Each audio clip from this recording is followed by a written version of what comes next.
Terima kasih Anda kembali bersama kami dalam program Sulawesi Tengah hari ini. Seperti yang kami sampaikan di awal bahwa kita akan berbincang bersama Sekretaris Dinas Kesehatan Kota Palu terkait dengan lonjakan atau meningkatnya kasus COVID-19 yang ada di Kota Palu. Dan saat ini kita sudah terhubung dengan Pak Ilham yang dimana beliau juga merupakan tim Satuan Tugas Penanganan COVID-19. Assalamualaikum Pak Ilham. Ya, teman-teman bisa diperbaiki audio kami dulu bersama Pak Ilham. Audio Pak Ilham tidak terdengar jelas di studio. Pak Ilham, mohon ditunggu sebentar Pak Ilham. Baik, waalaikumsalam. Baik. Ya. Pak Ilham, kemarin 23 kasus, 5 diantaranya di Kota Palu. Hari ini kami ingin mengetahui update terkini hari ini Pak Ilham. Lebih baik.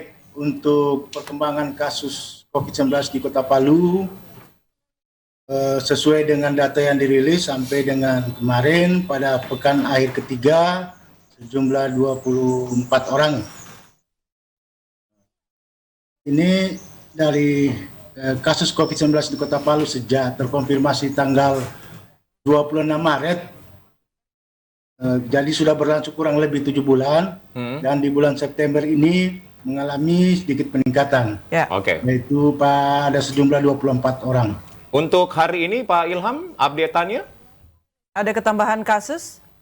Untuk hari ini kasusnya belum dirilis, jadi saya masih menggunakan data yang kemarin, sejumlah 24. Baik, Pak Ilham, kalau melihat setiap hari ada grafik yang begitu signifikan Pak, kemarin saja ada 5 kasus baru Pak, apa yang sebenarnya terjadi Pak Ilham? Ya.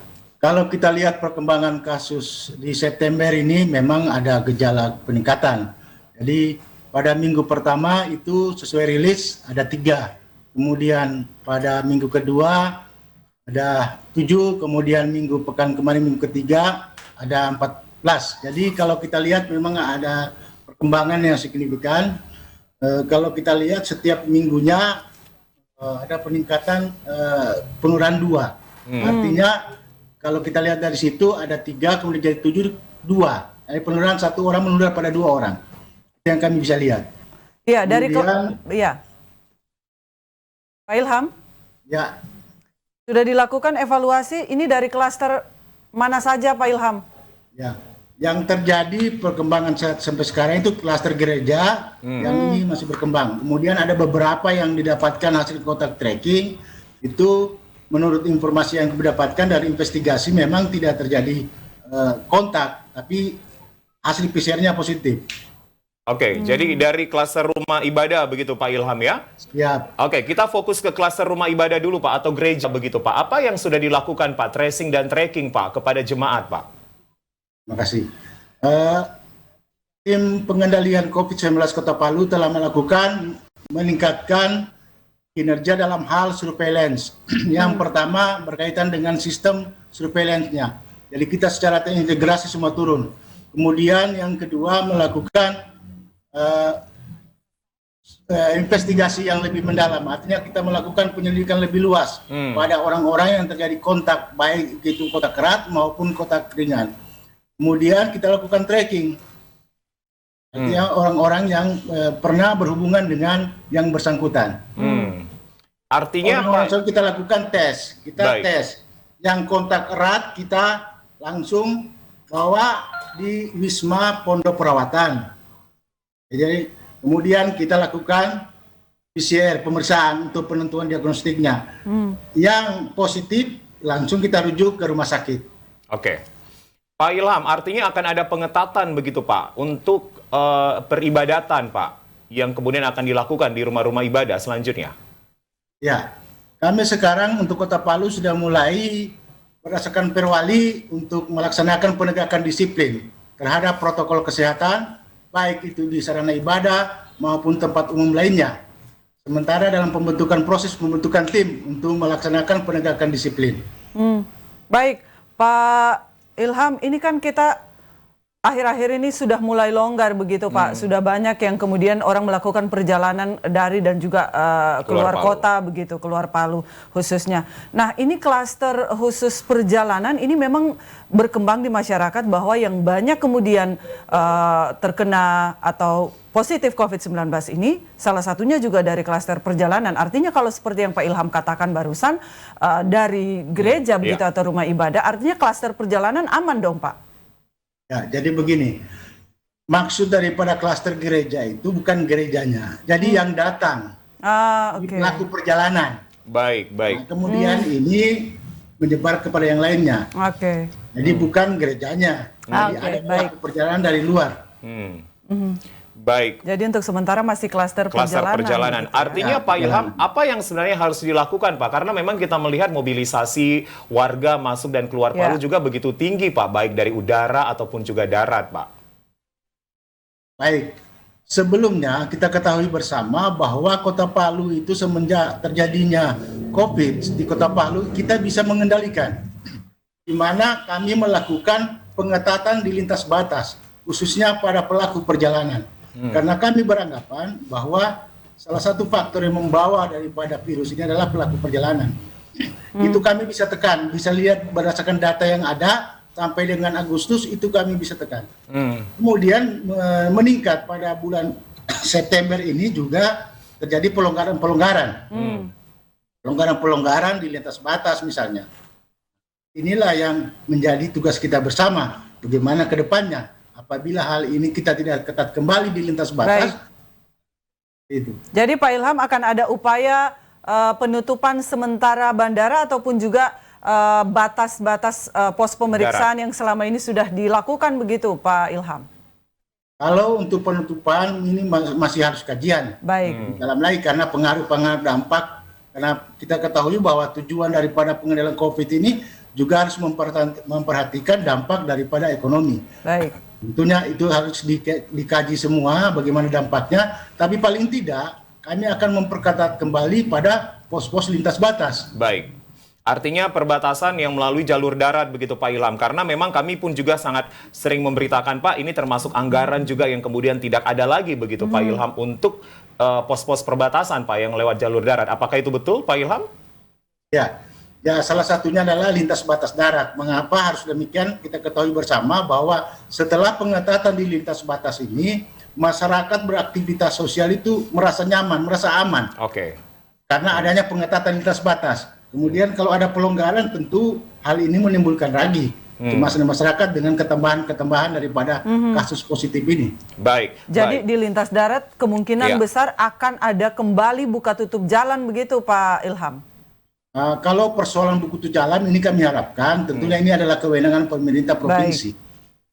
Baik. Pak Ilham, kita tahu bersama selama ini ketika lintas kabupaten kota Pak yang masih dalam ruang lingkup Sulawesi Tengah ini hanya menggunakan SKBS Pak atau surat keterangan berbadan sehat. Apakah nanti akan naik Pak? Pemeriksaan rapid begitu mungkin akan diberlakukan?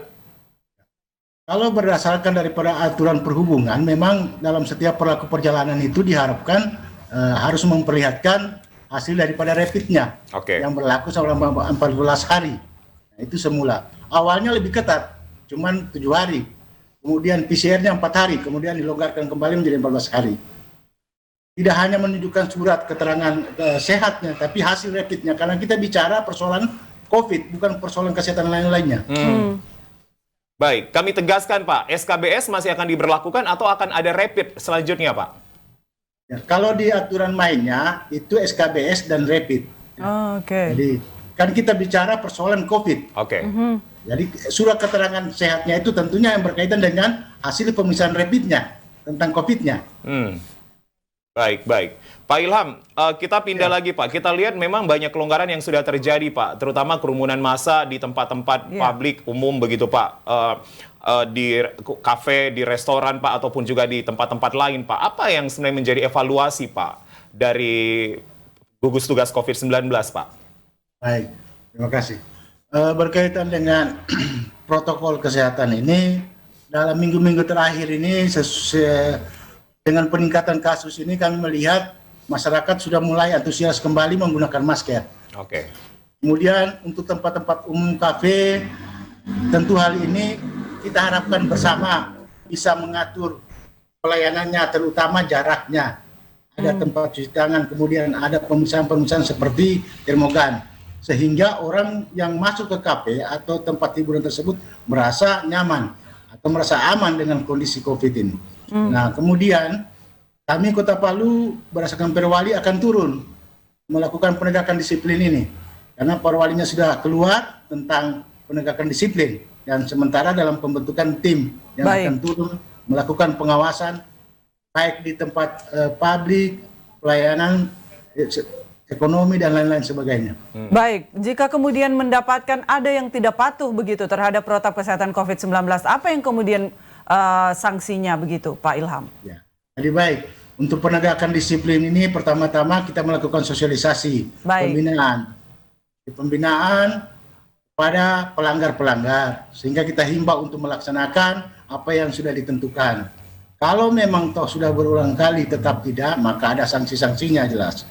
Baik itu sanksi administrasi maupun sanksi sosial, seperti melakukan pembersihan di wilayah-wilayah, menyiapkan masker. Baik, seperti itu. Pak Ilham, di kota-kota lain sudah berlaku aspek yuridis, Pak, justisi maksud saya, Pak, hukum. Ya. Apakah kita masih akan terus memberlakukan seperti sanksi sosial, Pak, begitu? Kenapa tidak harus menggunakan sanksi hukum saja, Pak? Ya, jadi untuk penegakan disiplin ini tentunya mengikuti aturan main, aturan perundangan yang berlaku. Ya. Setelah itu akan digodok berkaitan dengan sanksi-sanksi yang berkaitan dengan hukum tadi. Oke. Jadi kita memulai secara prosesif dengan jalan melakukan sanksi-sanksi yang bersifat menganjurkan. Namun kalau toh dia mengindahkan, tentunya kita akan bertindak lebih tegas lagi sesuai dengan aturan main yang diberlakukan. Tapi sanksi hukum ini akan dipertimbangkan begitu oleh pemerintah Kota Palu, Pak Ilham? Ya, kita akan melihat pengembangan, kan kemarin sudah keluar daripada peraturan gubernur tentang penegakan disiplin. Baik. Bagaimana sanksi-sanksi yang dikeluarkan, tentu harapannya kita bekerja sama semua untuk mengikuti itu.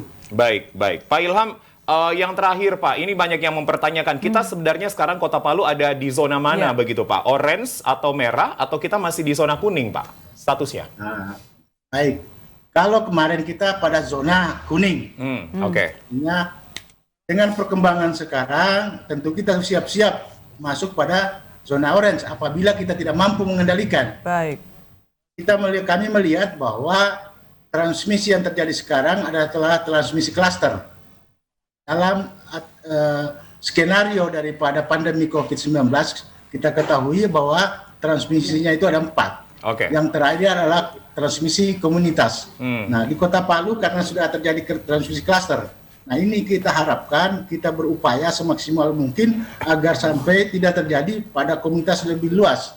Baik. Sehingga kita tidak masuk pada transmisi komunitas. Baik, berarti kita masih di zona kuning, akan naik ke zona orange kalau kasus ini masih bertambah begitu, Pak Ilham, ya? Ya. Oke, terima kasih. Baik, terima kasih Pak Ilham.